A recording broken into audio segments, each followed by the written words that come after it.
وعلى آلك وأصحابك يا حبيب الله الصلاة والسلام عليك يا رسول الله وعلى آلك وأصحابك يا حبيب الله الصلاة والسلام عليك يا رسول الله وعلى آلك وأصحابك يا حبيب الله. حمد و صلات کے بعد قابل صد احترام حضرت صاحبزادہ غلام مصطفیٰ نقشبندی مجدی صاحب دامت برکاتہم العالیہ اس پروگرام کے منتظم نہایت فعال شخصیت جناب محمد ناظم بشیر نقشبندی صاحب، مہمانان گرامی، سامعین گرامی قدر، اللہ تعالی حضرت صوفی غلام سرور نقشبندی رحمۃ اللہ علیہ کی قبر انور پر کروڑوں رحمتیں نازل فرمائے کہ انہوں نے دین اسلام کی تبلیغ کا ایک نہایت مؤثر سلسلہ شروع فرمایا، اور الحمدللہ آج آپ تمام حضرات اس سلسلہ کو قائم رکھے ہوئے ہیں، جاری اور ساری رکھے ہوئے ہیں، اور اس کو فروغ دینے کی کوشش کر رہے ہیں. آج کا موضوع جیسا کہ آپ نے سنا ہے، سماوی اور ارضی اور سماوی، زمینی اور آسمانی جو آفات، مصائب امت پر نازل ہوتے ہیں اور امت ان سے دوچار ہوتی ہے، اس کے ممکنہ اسباب کیا ہیں اور ان اسباب کو، ان کا تدارک کیسے کیا جا سکتا ہے اور ان آفات سے کیسے بچا جا سکتا ہے. اس حوالے سے میں انشاءاللہ قرآن مجید کی آیات بینات کے حوالے سے آپ کی خدمت میں گزارشات پیش کروں گا. بطور تمہید ہمیں یہ بات جان لینی چاہیے کہ اللہ تعالی ہمارا خالق ہے اور ہمارا مالک ہے. اس نے ہمیں پیدا فرمایا اور پیدا کرنے کے بعد ہماری جسمانی اور روحانی ضرورتوں کو پورا کرنے کے لیے اپنے فضل و احسان کی بارش برسا دی ہم پر. اتنے احسانات فرمائے جن کا ہم شمار نہیں کر سکتے. ہماری جسمانی خوراک، جسمانی ضرورتیں، ان کو اللہ تعالیٰ نے ہمارے لیے مہیا فرمایا، اور ہماری جو روحانی ضرورتیں ہیں، دینی ضرورتیں ہیں، ان کا انتظام بھی فرمایا. انبیاء کرام علیہ السلام کو بھیجا، کتابیں نازل فرمائیں، ہدایات ان کتابوں کے ذریعے اور انبیاء کرام کے ذریعے ہمیں عطا فرمائیں. ایک بات جو بنیادی ہے وہ ہمارے ذہنوں میں رہنی چاہیے کہ دنیا میں اگر کوئی انسان ہم پر احسان کرتا ہے تو ایسا بھی ممکن ہے کہ کسی وقت وہ اپنا جو احسان ہم پہ اس نے کیا ہے اور جو کچھ ہمیں دیا ہے ممکن ہے کہ ہم سے واپس مانگ لے. انسان ہے اس کے دل کی کیفیت بدل جائے اور جو کچھ اس نے ہمیں دیا ہے، ہم پر احسان کیا ہے، یا احسان جتلاتا رہے، اذیتیں پہنچاتا رہے یا واپس لے لے، لیکن اللہ کی وہ ذات کریم ہے کہ جو احسانات اس نے ہم پر فرمائے اور جو انعام ہم پر کیا ہے، جو نعمتیں اس نے ہم پر اپنے فضل و کرم سے ہمیں عطا فرمائی ہیں، اللہ کی ذات ایسی ذات نہیں ہے کہ وہ بلا وجہ وہ نعمتیں ہم سے لے لے، ایسا نہیں ہوتا۔ وہ رحیم و کریم ہے، وہ احسان نہیں جتاتا، وہ فضل و کرم فرماتا ہے، وہ انعامات کی بارش کرتا ہے، احسانات اس کے فضل و کرم اس کا ہم شمار نہیں کر سکتے، لیکن ایسا نہیں ہے کہ وہ واپس لے لے کہ یہ مجھے واپس دے دو۔ اللہ تعالیٰ نے قرآن مجید میں بتایا کہ ہم نے آسمان سے بارش نازل کی اور اس بارش کے ذریعے ہم نے پھلوں میں سے تمہیں رزق عطا فرمایا،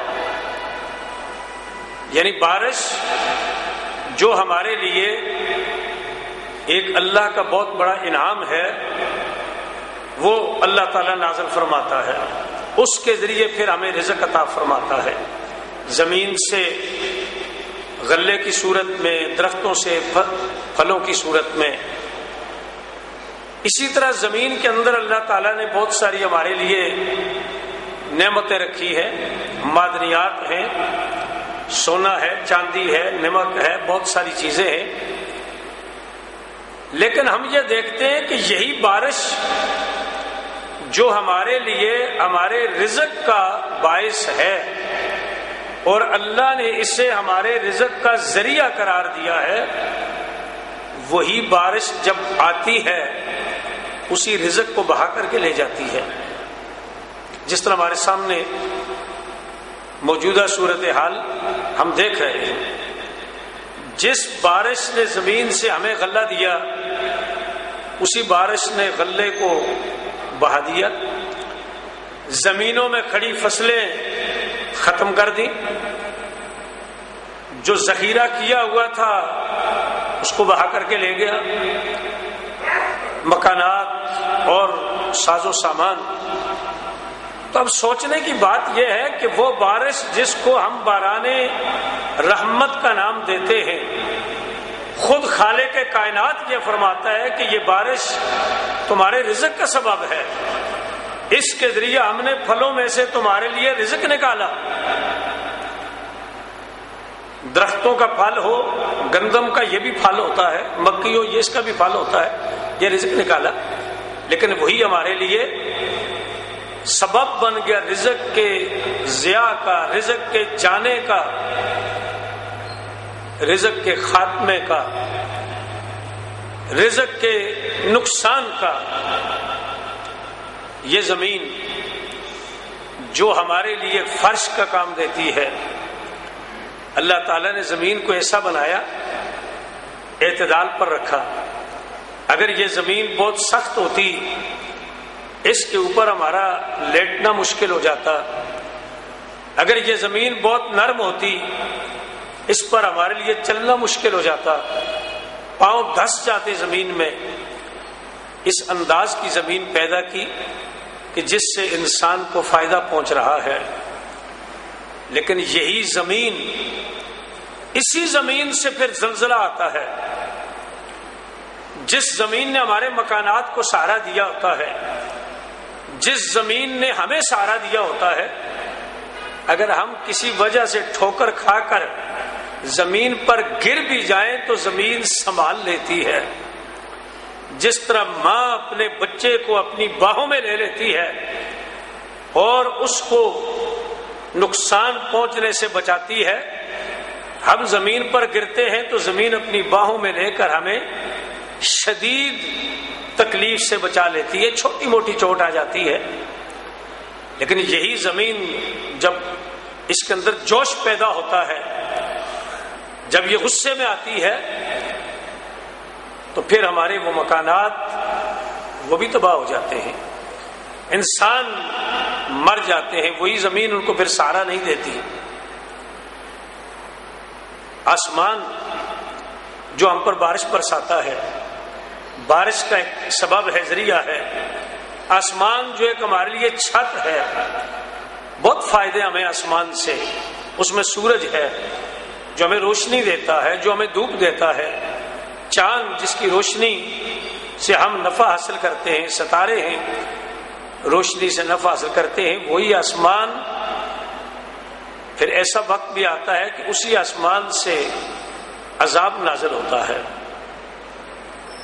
پتھر برستے ہیں، تاریخ میں یہ چیزیں موجود ہیں۔ ان تمہیدی کلمات سے ہم نے یہ نتیجہ اخذ کرنا ہے اور سوچنا ہے کہ جو زمین جس کو ہم اپنی ماں کا درجہ دیتے ہیں، جو آسمان ہمیں سائبان مہیا کرتا ہے، چھت مہیا کرتا ہے، ہمیں بارش جیسی نعمت دیتا ہے، وہ بارش جو ہمارے لیے بہت سارے فوائد کی حامل ہے، پھر کیا وجہ ہے کہ ایک وقت ایسا آتا ہے کہ وہ بارش ہمارے لیے پریشانی کا باعث بن جاتی ہے، وہ آسمان ہمارے لیے عذاب کا باعث بن جاتا ہے، وہ زمین ہمارے لیے تکالیف اور مصائب کا سبب بن جاتی ہے۔ اس کی وجہ کیا ہے؟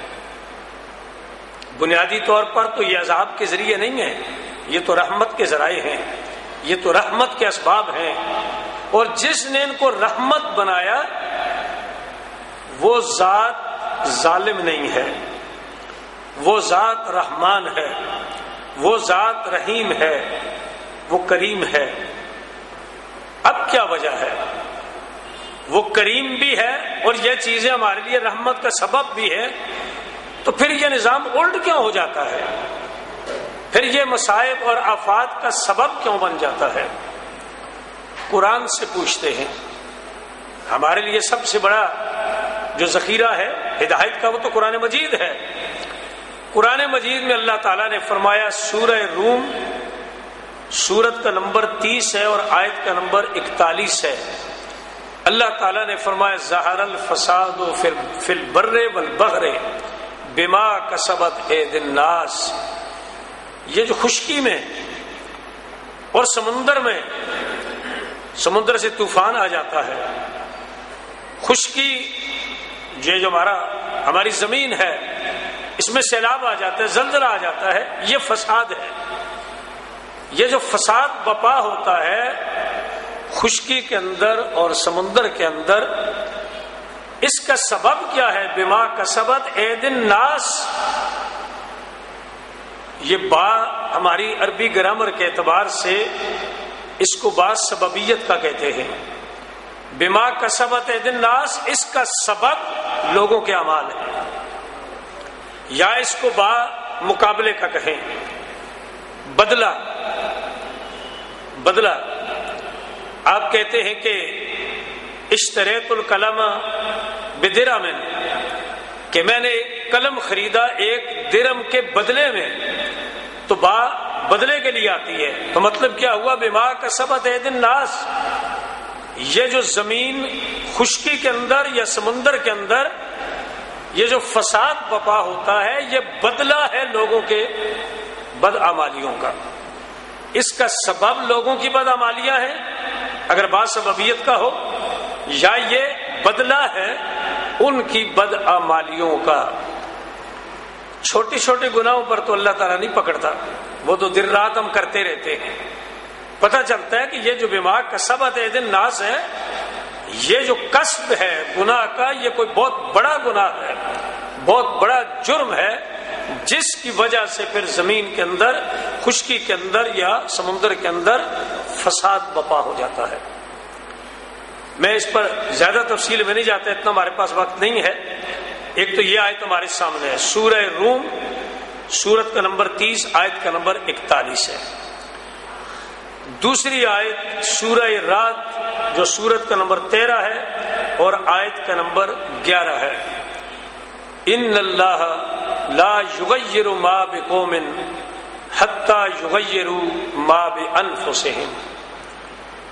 اللہ تعالیٰ فرماتا ہے کہ اللہ تعالیٰ کسی قوم کی جو حالت ہے اس حالت کو نہیں بدلتا جب تک اس حالت کو وہ لوگ خود نہیں بدلتے۔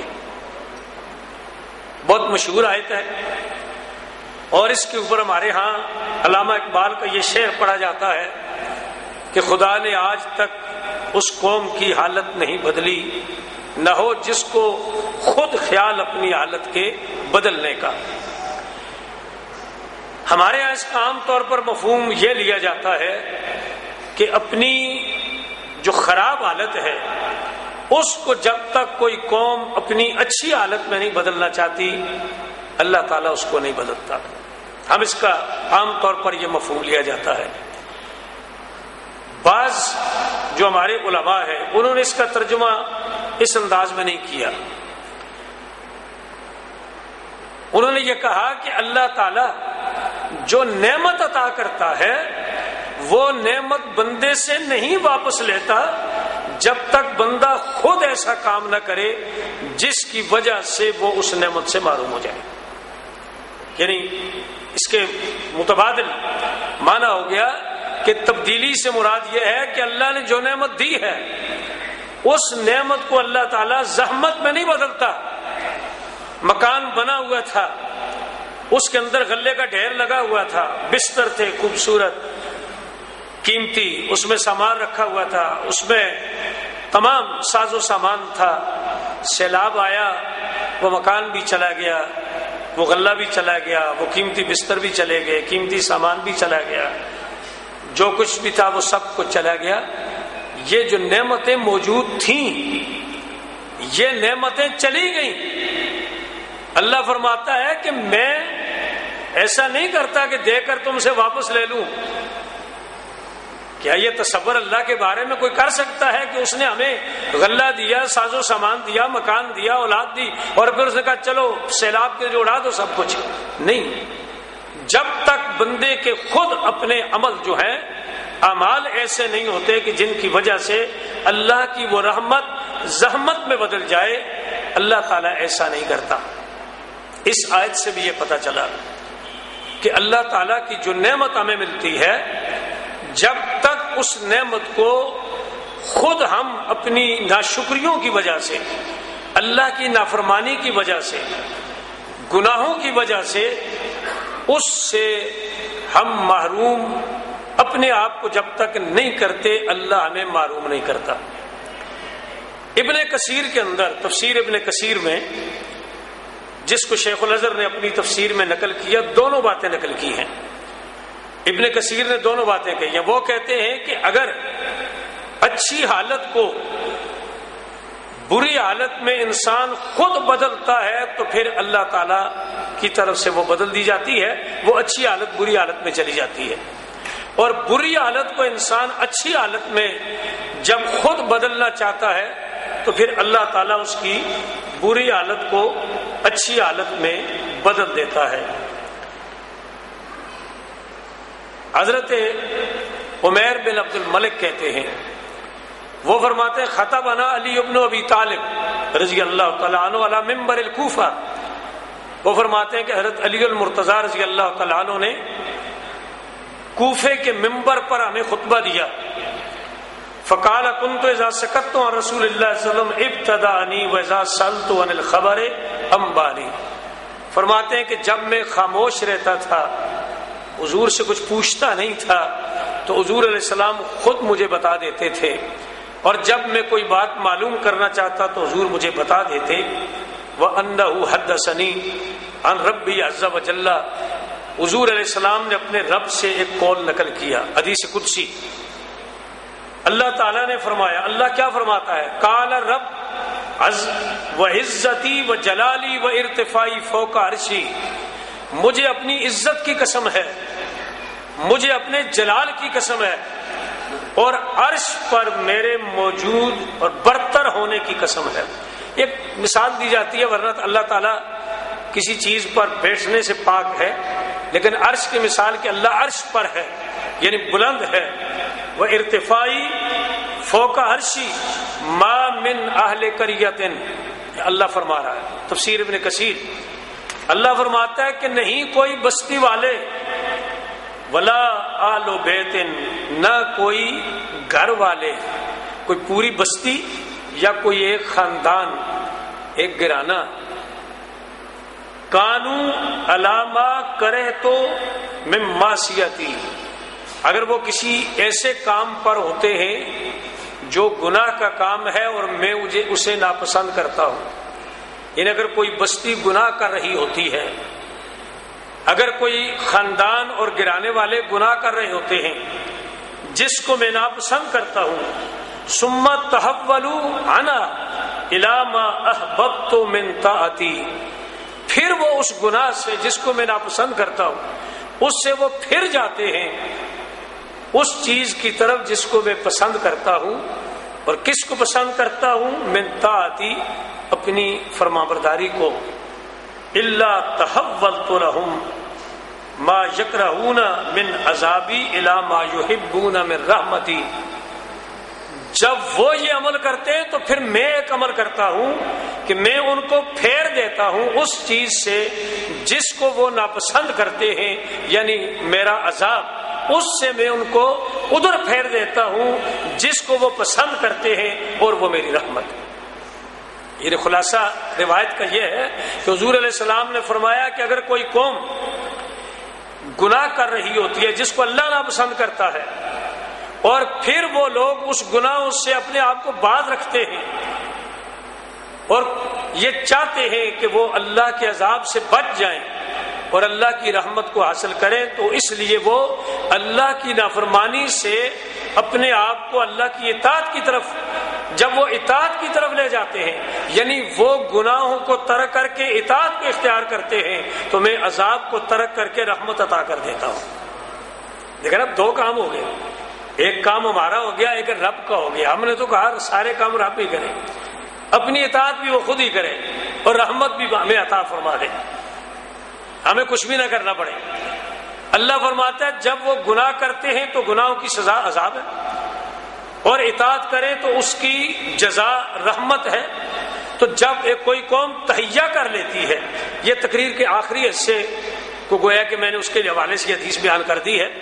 یہ آخر میں جو بات آئے گی کہ اس کا تدارک کیسے ہو سکتا ہے، یہ حدیث اصل میں اس کے حوالے سے کہ اگر وہ گناہ کو ترک کر دیتے ہیں، عبادت کی طرف آ جاتے ہیں، تو پھر جس کو وہ ناپسند کرتے ہیں یعنی عذاب کو، میں اس کو چھوڑ دیتا ہوں اور ان کو میں اپنی رحمت کی طرف پھیر دیتا ہوں جس کو وہ پسند کرتے ہیں.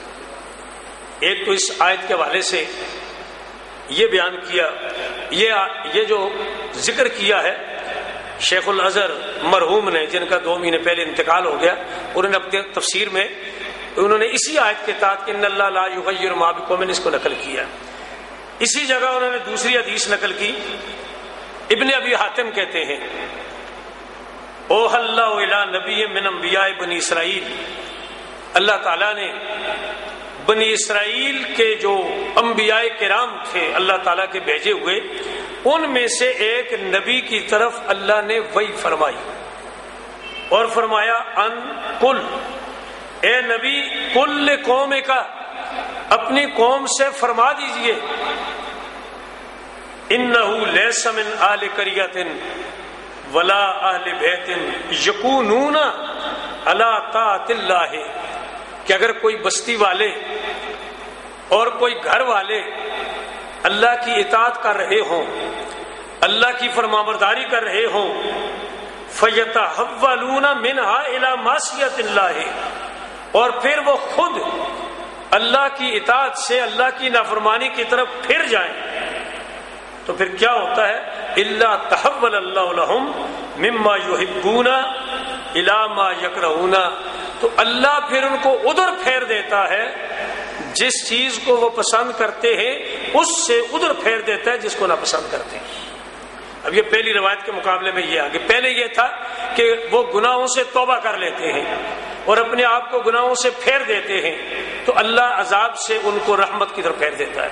اس میں یہ بتایا کہ کوئی قوم عبادت کر رہی ہوتی ہے، اللہ کی فرمانبرداری کر رہی ہوتی ہے، اور اس کے بعد پھر وہ جب گناہوں کی طرف چلے جاتے ہیں، اپنا رخ پھیر دیتے ہیں، تو اس کا نتیجہ پھر یہ نکلتا ہے کہ میں بھی رخ پھیر دیتا ہوں۔ جس چیز کو وہ پسند کرتے تھے میں اس کا رخ ادھر پھیر دیتا ہوں جس کو ناپسند کرتے ہیں، کیونکہ انہوں نے نیکی کا راستہ چھوڑ کر گناہ کا راستہ اختیار کیا، تو میں رحمت کا راستہ چھوڑ کر ان کو عذاب کی طرف لے جاتا ہوں۔ یہ اس آیت کریمہ کے دونوں پہلو ہیں، یعنی اس کا مطلب یہ ہے کہ جو بھی حالت ہم اللہ سے بدلوانا چاہتے ہیں اس کی پہلی چابی ہمارے پاس ہے۔ بری حالت کو اچھی طرف لے جانا چاہتے ہیں تو پھر گناہ کو چھوڑ کر اطاعت کی طرف آنا ہوگا، اور اگر ہماری بد نصیبی کہ اچھی حالت کو بری طرف لے جانا چاہتے ہیں تو پھر ہم اطاعت کو چھوڑ کر گناہوں کی طرف چلے جاتے ہیں۔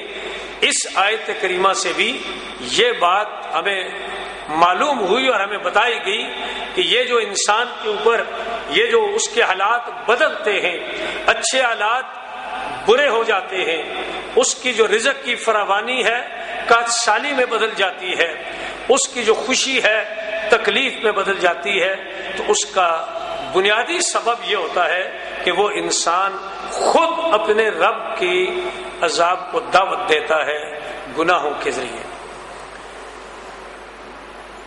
سورہ کاف کی 18 نمبر سورت ہے، 59 نمبر اس کی آیت ہے۔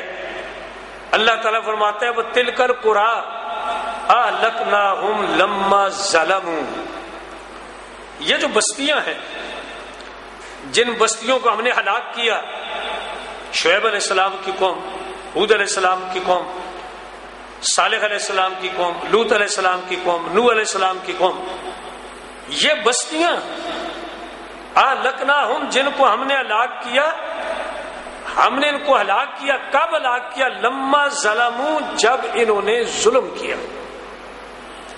ظلم ایک تو دوسروں پر ظلم ہوتا ہے، ایک اپنے اوپر ظلم ہوتا ہے۔ وَمَن يَتَعَدَّ حُدُودَ اللَّهِ فَقَدْ ظَلَمَ نَفْسَهُ، جو آدمی اللہ کے حدود سے تجاوز کر جاتا ہے، اللہ کی حدود سے تجاوز کرتا ہے، حلال کی بجائے حرام کے لیے تگ و دو کرتا ہے، اس کے لیے سب اخلاقی تقاضے بھول جاتا ہے، قرآن کو نظر انداز کر دیتا ہے، حدیث رسول کو نظر انداز کر دیتا ہے، اللہ اور اس کے رسول کی ذوات قدسیہ کو بھول جاتا ہے، حلال سے تجاوز کر کے حرام کی طرف چلا جاتا ہے، نیکی کو چھوڑ کر گناہ کی طرف چلا جاتا ہے۔ وَمَن يَتَعَدَّ حُدُودَ اللَّهِ، جو اللہ کی حدود سے، جو اللہ نے حدیں مقرر کی ہیں ان سے تجاوز کرتا ہے، فقط ظلم نفسہ، وہ اپنے آپ پر ظلم کرتا ہے، کیونکہ اللہ پر تو ظلم نہیں کر سکتا، اللہ کو کوئی نقصان نہیں پہنچا سکتا، اپنے آپ کو نقصان پہنچاتا ہے۔ اب یہ بات بتائے گی کہ ان کو جو بستیوں کو ہم نے ہلاک کیا، تو کیوں ہلاک کیا، کب ہلاک کیا؟ لما ظلموا، جب انہوں نے اپنے اوپر ظلم کیا، اللہ کے دین پر بھی ظلم کیا، اللہ کے رسولوں پر بھی ظلم کیا، یہ ساری باتیں، لیکن بنیادی طور پر اپنے آپ پر ظلم کیا۔ قریش مکہ نے جو حضور علیہ السلام پر زیادتیاں کی، تو بظاہر تو وہ ظلم اور زیادتی حضور علیہ السلام پر ہوئی، صحابہ کرام پر بھی ہوئی، لیکن حقیقت میں تو وہ ظلم انہوں نے اپنے آپ پر کیا نا۔ حضور علیہ السلام کو تو جو مقام اور مرتبہ رب نے عطا کیا، تو پھر فتح مکہ کے موقع پر وہی سر نگو حضور کے سامنے بیٹھے ہوئے تھے، تو ظلم تو اپنے آپ پر کی۔ تو قرآن نے یہ تیسری آیت میں آپ کو بتا رہا ہوں، اس میں بھی یہی بات بتائی کہ جب ان قوموں نے ظلم کیا، تو اس ظلم کی وجہ سے ہم نے ان قوموں کو ہلاک کر دیا۔ روم کی ایک اور آیت ہے، 36 نمبر آیت، وَإِذَا أَذَقْنَا النَّاسَ رَحْمَةً فَرِحُوا بِهَا، جب ہم لوگوں کو رحمت چکھاتے ہیں، رحمت دیتے ہیں، تو پھر وہ کیا کرتے ہیں؟ فَرِحُوا بِهَا، اس پر خوش ہو جاتے ہیں۔ اب یہ خوشی تو دو قسم کی ہوتی ہے، ایک خوشی تو وہ ہے کہ اللہ تعالیٰ کے شکرانے کے طور پر خوشی، شکر ادا کرنے کے طور پر انسان خوش ہوتا ہے کہ میرے رب نے مجھے رحمت عطا کی۔ ایک خوشی تکبر کے طور پر ہوتی ہے. ہم نے بندے کو رحمت دی گاڑی کی شکل میں، بنگلے کی شکل میں، کوٹھی کی شکل میں، دکان کی شکل میں، فیکٹری کی شکل میں، کارخانے کی شکل میں. وہ اس پر اتنا خوش ہو گیا کہ اپنے رب کو بھی بھول گیا کہ دینے والا بھی تو کوئی ہے. اس نے سمجھا کہ شاید یہ میرے پاس ہے. عبرت جب تک آدمی حاصل نہ کرے. آج کا یہ جو سیلاب ہے، ذرا کبھی ہم غور سے سوچیں تو صحیح کہ وہ لوگ کہ جو کل تک دوسروں کو کھلاتے تھے، دوسروں کی ضرورتیں پوری کرتے تھے، آج وہ دستے سوال دراز کیے ہوئے ہیں کہ ہم بھوکے مر رہے ہیں. ادھر سے عبرت ہمارے پاس نہیں ہے. کیا انسان جو تو اپنے بنگلے پر اکڑتا ہے، جس گاڑی پر تو اتنا تکبر غرور کرتا ہے، جس دولت پر، جس اپنے عہدے پر کرتا ہے، جس اقتدار پر کرتا ہے، تو تجھے پتہ نہیں ہے کہ یہ رحمت دینے والا جو ہے یہ رحمت لے بھی سکتا ہے. اور یہ بات اب کوئی وہمی اور خیالی نہیں ہے. تمہارے سامنے اللہ گویا کہ ہمیں فرما رہا ہے کہ لوگوں تمہارے سامنے یہ نقشہ تمہارے ملک میں موجود ہے. ہم نے لیا یا نہیں لیا؟ مکانات لے لیے، زمینیں لے لی، سب کچھ لے لیا. تو لہذا انسان کی یہ بدنصیبی ہے کہ جب اللہ کی رحمت ملے تو اس پر تکبر کرتے ہوئے خوشی، ایسی خوشی جس میں تکبر ہو. جب ہم انسان کو رحمت چکھاتے ہیں، دیتے ہیں، یوں سمجھے کہ اصل تو رحمت جنت میں ملے گی، یہ تو ایک چکھنے والی چیز ہے. دنیا کی رحمتیں تو ایک چکھنا ہے، حقیقتاً تو رحمتیں اور نعمتیں تو جنت میں مومن کو ملیں گی. جب ہم لوگوں کو رحمت چکھاتے ہیں، فارغ ہو گیا. وَإِن تُصِبْهُمْ سَيِّئَةٌ، اور اگر انہیں کوئی تکلیف پہنچتی ہے، کوئی مصیبت پہنچتی ہے. اچھا، اب یہ مصیبت کیوں پہنچتی ہے جو ہمارا موضوع ہے اس کے حوالے سے بتانا چاہتا ہوں. یہ مصیبت کیوں پہنچتی ہے؟ بِمَا قَدَّمَتْ أَيْدِيهِمْ، اس کے سبب جو ان کے ہاتھوں نے آگے بھیجا ہے. اس کے سبب الفاظ مختلف ہیں. بما کسبت ایدی الناس یغیروا ما بانفسہم لما ظلموا، اور بما قدمت ایدیہم، الفاظ مختلف ہیں. سب کا مفہوم ہے کہ جو ان کے ہاتھوں نے آگے بھیجا. ہاتھوں سے بھیجنے سے مراد یہ ہوتی ہے جو عمل اس نے کیا. وہ عمل چاہے آنکھ کا ہو، چاہے کان کا ہو، چاہے پاؤں کا ہو، لیکن عام طور پر ہاتھ استعمال ہوتے ہیں، اس لیے یہ ہاتھ کا ذکر کیا ہے. ورنہ مراد یہ ہے کہ اس کا جو برا عمل ہے. تو جب اس کو مصیبت پہنچتی ہے، اور کیوں پہنچتی ہے، اب آپ ایک اور نقطہ میں آپ کو بتانا چاہتا ہوں، آپ غور کیجئے.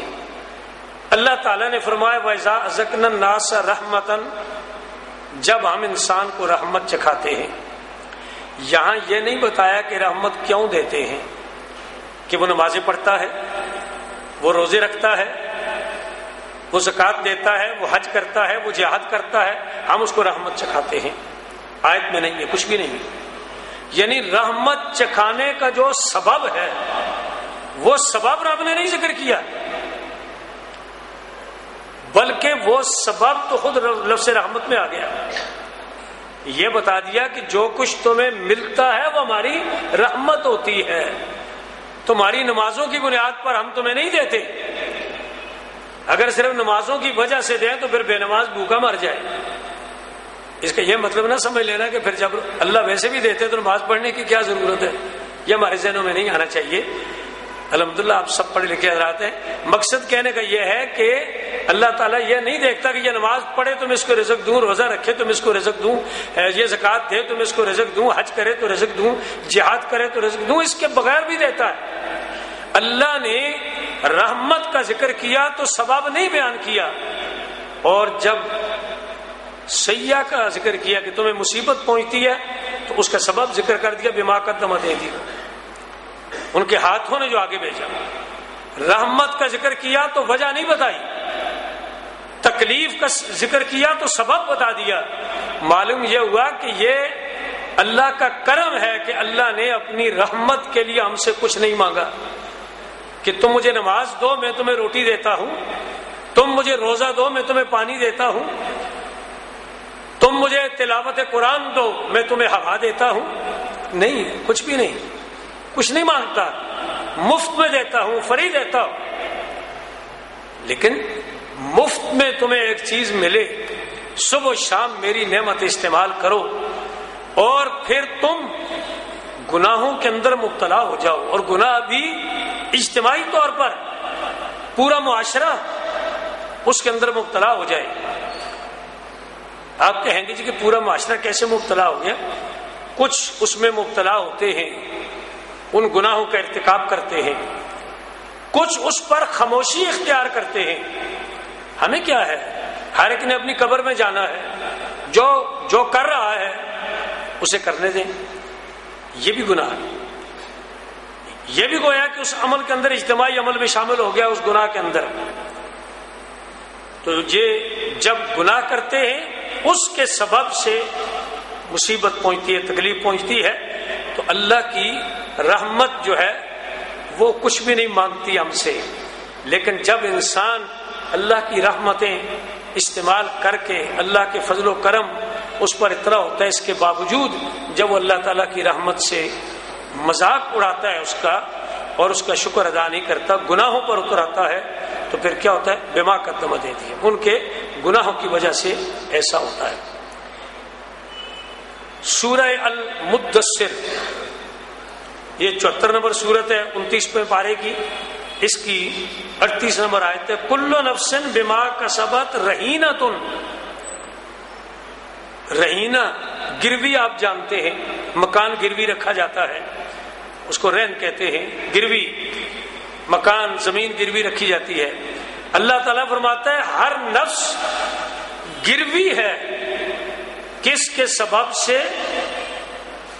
بما کسبت، اپنے برے عمل کی وجہ سے۔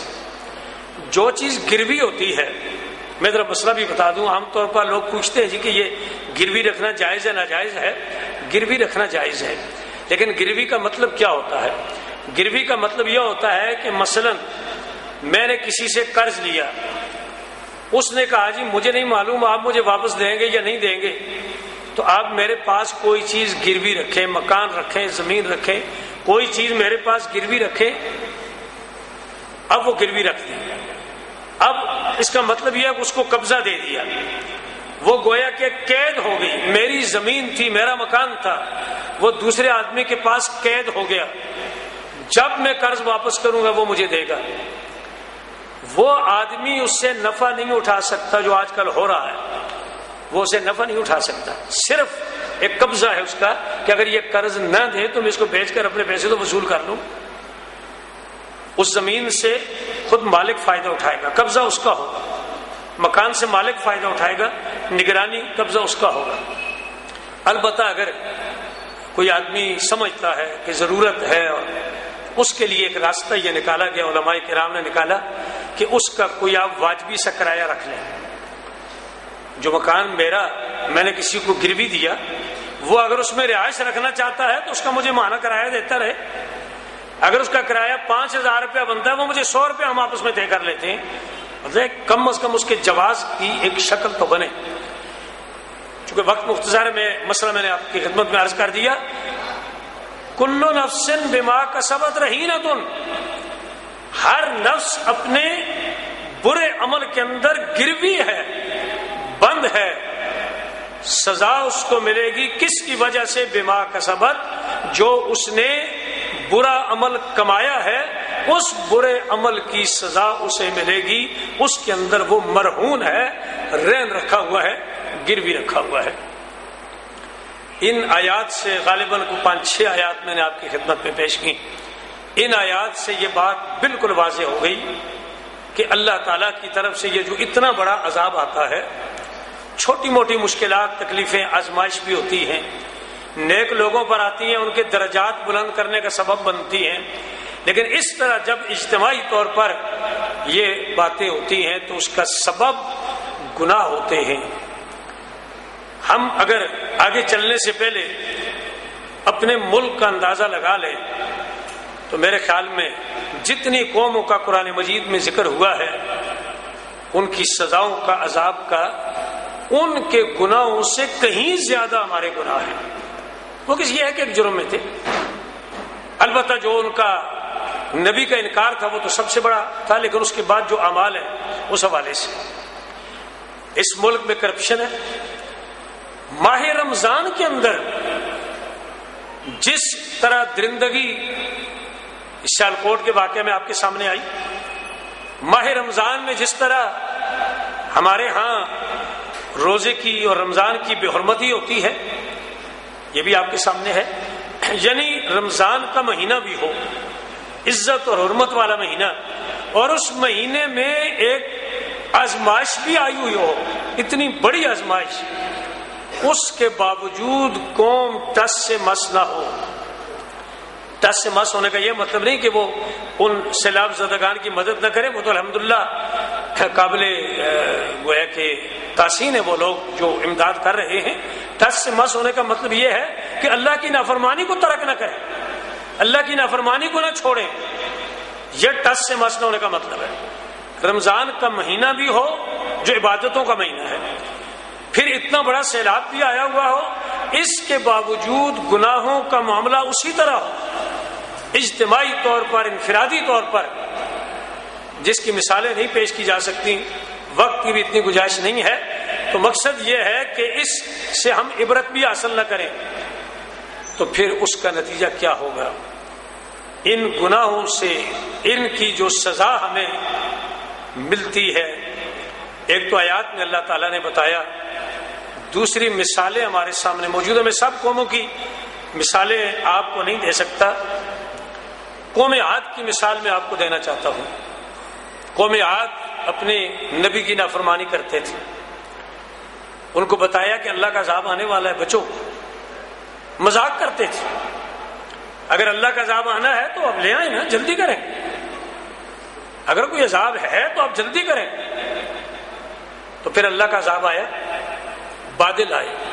قرآن مجید میں اللہ نے فرمایا، سورہ احقاف، چونکہ وہ مقام احقاف تھا، 46 نمبر سورت ہے، 24-25 آیات ہیں. اللہ فرماتا ہے فلما رأوا عارضا، جب اس آنے والے بادل کو انہوں نے دیکھا، مستقبل اودیتہم، کہ وہ بادل ان کی وادیوں کی طرف آ رہا ہے، بادل ان کی وادیوں کی طرف آ رہا ہے. قالوا ھذا عارض ممطرنا، کہنے لگے یہ بادل ہم پر بارش برسائے گا. یعنی ایک عرصہ بارش نہ ہو، قحط سالی ہو، ہم بارش کی دعائیں مانگتے رہے اور مانگتے رہے دعائیں، ہم بھی مانگتے رہے. اس کے بعد جب بادل آئے تو انسان خوش ہو گیا، قوم عاد خوش ہو گئی. ھذا عارض ممطرنا، یہ جو آنے والا بادل ہے یہ ہم پر بارش برسائے گا، ہمیں بارش کی ضرورت ہے. تو اللہ کے نبی نے، حضرت ہود علیہ السلام نے فرمایا بل هو مستعجلتم به ریح فی عذاب علیم تدمر کل شیء. حضرت ہود علیہ السلام نے فرمایا جس کو تم بارش سمجھتے ہو یہ بارش نہیں ہے، یہ وہ عذاب ہے جو تم جلدی مانگتے تھے. اللہ کے نبی کو تو پتا ہوتا ہے نا کہ کل کیا ہوگا، آنے والا کیا ہوگا، ان کو پتا تھا. انہوں نے کہا کہ بل ہوا مستعجلتم، یہ بارش برسانے والا بادل نہیں ہے، یہ وہ عذاب ہے جس کی تم جلدی کرتے تھے. ریحن، یہ ہوا ہے، اور یہ ایسی ہوا ہے، فیہا عذاب علیم، جس کے اندر دردناک عذاب ہے. تدمر کل شیء بامر ربھا، وہ ہر چیز کو مٹا کر کے رکھ دے گی اپنے رب کے حکم سے. پھر ایسا ہی ہوا. فاصبحوا، صبح کا وقت جب ہوا، لا یرا الا مساکنہم، وہاں صرف مکانات نظر آتے تھے، بندہ کوئی نہیں تھا، بندہ کوئی نہیں تھا. یہاں تو بندے موجود ہیں، مکان گر گئے. اور پھر اللہ کا فضل دیکھیں، وہاں تو ان کو سنبھالنے والا کوئی نہیں ہوتا تھا. یہاں تو سیلاب آتا ہے، لاہور میں نہیں آتا. اللہ ہمیں محفوظ رکھے. یہ نہ سمجھنے کہ کوئی میں مانگ رہا ہوں، لاہور میں نہیں آیا، کراچی میں نہیں آیا، مختلف جہاں امداد کرنے والے لوگ موجود ہیں. زلزلہ آیا ادھر کشمیر میں، بالا کوٹ میں. اللہ تعالیٰ نے زلزلہ، سیلاب اللہ تعالیٰ لایا، لیکن کس طرح کے ایک اتنا طبقہ بچا دیا جو ان کی مدد کرنے کے لیے موجود ہے. سب کو نہیں تباہ کیا، سب پر زلزلہ نہیں آیا، سب پر سیلاب نہیں آیا، سبق سب کے لیے، لیکن اللہ تعالیٰ نے پھر ان کے مددگار باقی چھوڑے کہ کچھ ان کی مدد کرنے والے بھی تو ہوں۔ وہاں تو سب کچھ تباہ ہو جاتا تھا، ان کو ختم کر دیا، کوئی بندہ نہیں نظر آتا تھا، مکانات نظر آتے تھے۔ اور مکانات کیوں نظر آتے تھے؟ کہ آنے والے لوگ، گزرنے والے دیکھ کر یہ سبق حاصل کریں کہ کل ان مکانوں میں بھی تو کوئی رہتا تھا، یہاں بھی تو کل کوئی بستا تھا، آج نہیں ہے تو کل ہمارے مکان بھی خالی ہو سکتے ہیں، ہم بھی اگر رب کی نافرمانی کریں گے تو ہمارے ساتھ بھی یہ ہو سکتا ہے۔ جب وہ ایک عرصہ تک کہتے ہیں کہ وہ بارش وہاں نہیں ہوئی تھی، کٹ سالی تھی، بارش نہیں ہوئی تھی، لہذا جب بارش کو انہوں نے دیکھا تو اس کو بادل کو جب دیکھا تو وہ خوش ہو گئے، کہنے لگے کہ یہ تو رب کی رحمت ہے، بارش ہے۔ مفسرین نے لکھا کہ وہ جو ہوا چلی، اس ہوا نے خیمے آسمانوں میں اڑا دیے، بوڑھے کمزور لوگوں کو اٹھا کر آسمانوں کے اندر فضا میں اڑ رہے تھے۔ لوگوں نے کہا کہ یہ اندھیری، یہ آندھی تو ہمارے مکانوں سے باہر ہے، کھلے میدان میں ہے، یہاں اڑا دیتی ہے، بندوں کو اڑا دیتی ہے، مختلف چیزوں کو اڑا دیتی ہے، چلو اندر چلے جاتے ہیں، کمرے میں چلے جاتے ہیں، دروازے بند کر دیتے ہیں، دروازے بند کر دیے، تالے لگا دیے، لیکن اس اللہ کے عذاب کے سامنے تالوں کی کیا حیثیت تھی؟ دروازوں کو اس ہوا نے، اس آندھی نے دروازوں کو کھول کر اندر سے ان کو نکال کر آسمانوں میں اڑایا اور زمین پر پٹک کر کے ہلاک کر دیا۔ یہ قرآن کے اندر موجود ہے۔ یہ عذاب ان لوگوں پر آیا، اللہ کی نافرمانی کرتے تھے۔ صرف ایک نافرمانی کا لفظ سامنے رکھ لیں، نافرمانی تو آگے بے شمار اس کی شکلیں۔ اگر آپ یہ کہیں جی کہ وہ تو نبیوں کے ماننے والے نہیں تھے، ہم تو نبیوں کو مانتے ہیں، لیکن ایک ماننا زبان سے ہوتا ہے، انکار زبان سے ہوتا ہے، ایک انکار عمل کے ساتھ ہوتا ہے۔ عملاً ہم کہاں مان رہے ہیں؟ نبی کا نام آئے تو انگوٹھے چوم لیتے ہیں، صدقے یا رسول اللہ کہہ دیتے ہیں، داتا صاحب رحمۃ اللہ علیہ کی مزار سے گزر جائیں تو سلام سلوٹ کر کے گزر جاتے ہیں، اور وہاں سے گزر کر جب دکان پر جاتے ہیں تو کیا وہاں ہم جھوٹ نہیں بولتے؟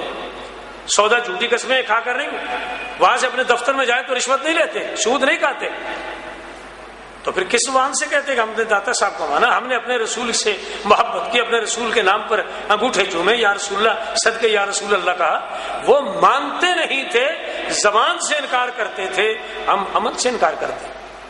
نماز نہ پڑھی تو رسول کو ماننا کیسا، اللہ کو ماننا کیسا؟ روزہ نہ رکھا، اللہ اور اس کے رسول کو ماننا کیسا؟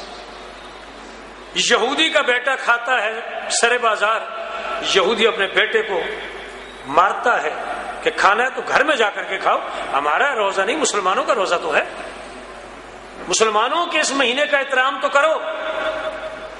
یہاں سڑک پر بیٹھ کر لوگ سگریٹ پیتے ہیں، پھر کہتے ہیں یا رسول اللہ، ہم تو اللہ کے رسول کے سے محبت کرتے۔ کیسی محبت کرتے؟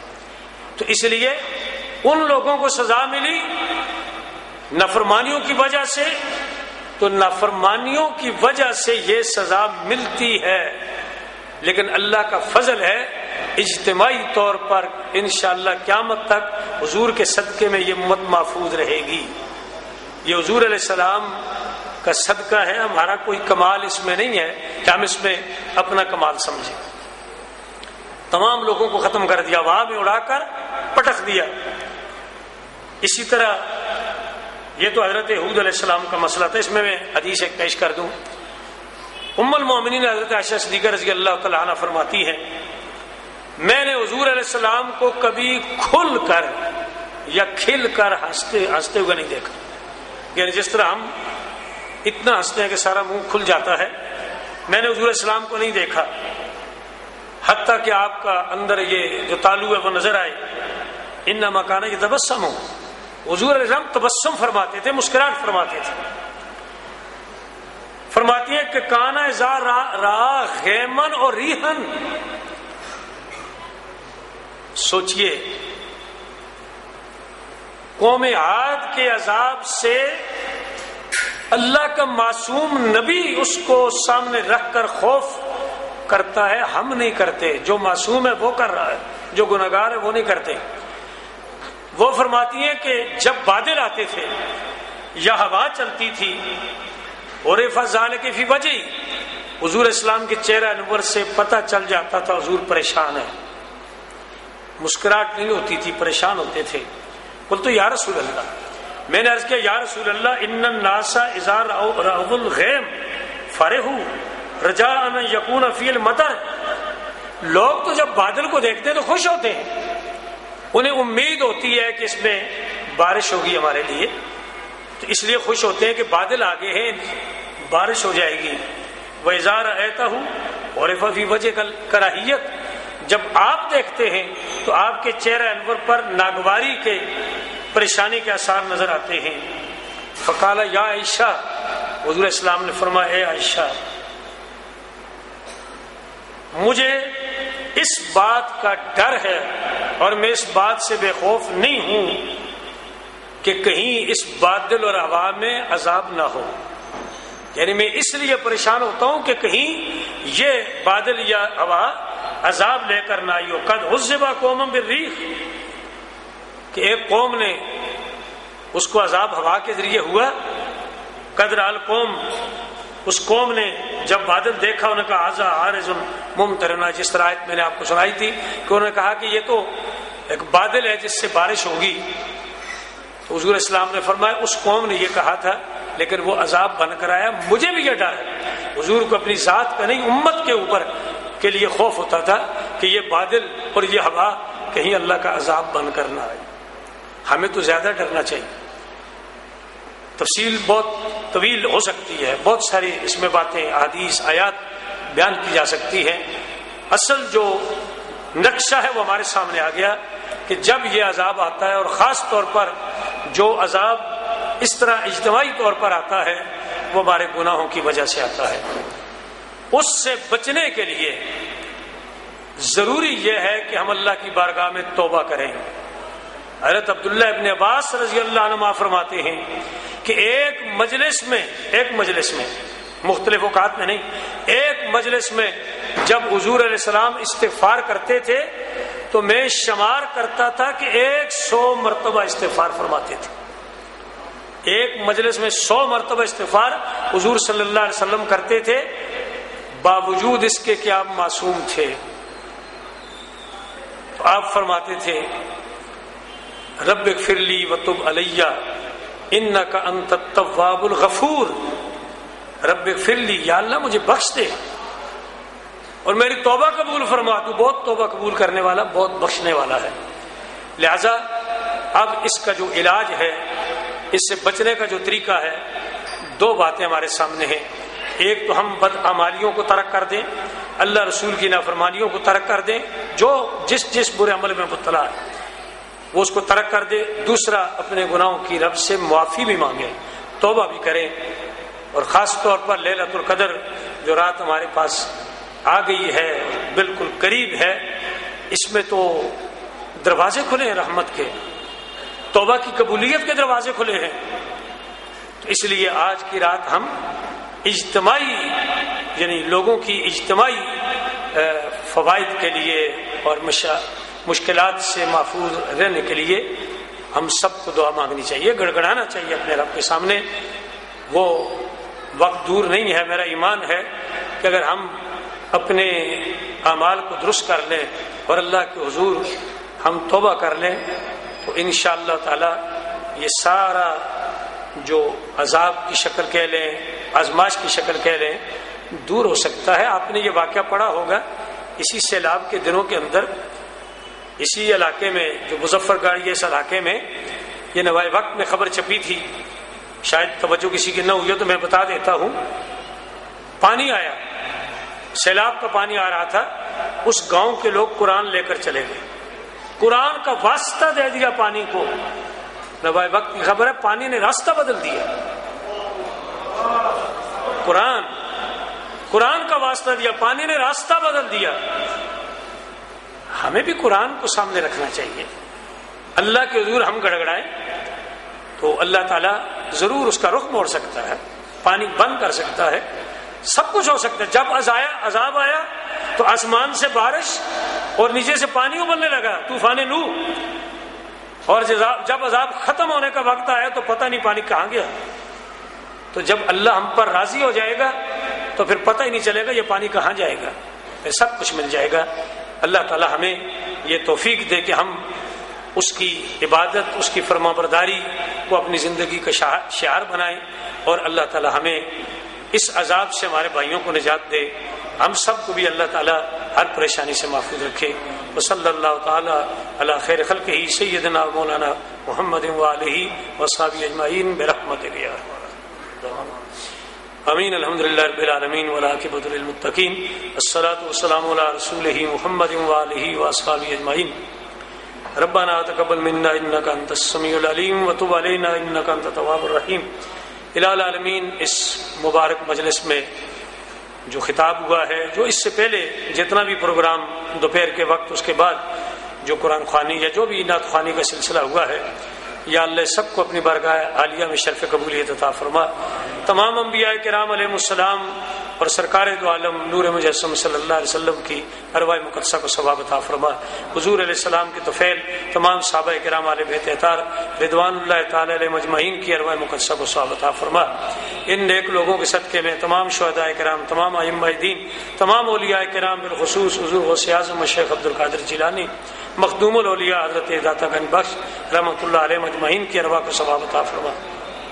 یا اللہ تمام علماء کرام، تمام مبلغین اسلام، بالخصوص حضرت صوفی صاحب رحمۃ اللہ علیہ کی روح کو اس کا ثواب عطا فرما، انہیں جنت الفردوس میں اعلیٰ مقام عطا فرما۔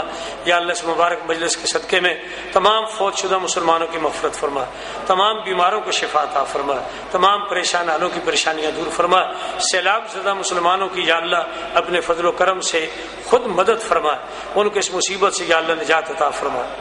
یا اللہ بہت سارے ہمارے مسلمان بھائیوں کی بیٹیاں گھروں میں بیٹھی ہیں، ان کے لیے نیک رشتے عطا فرما، ان کے ہاتھ پیلے کرنے کے لیے وسائل پیدا فرما، تمام مسلمانوں کی اولاد کو نیک فرما، ہمیں نیک اور صالح فرما۔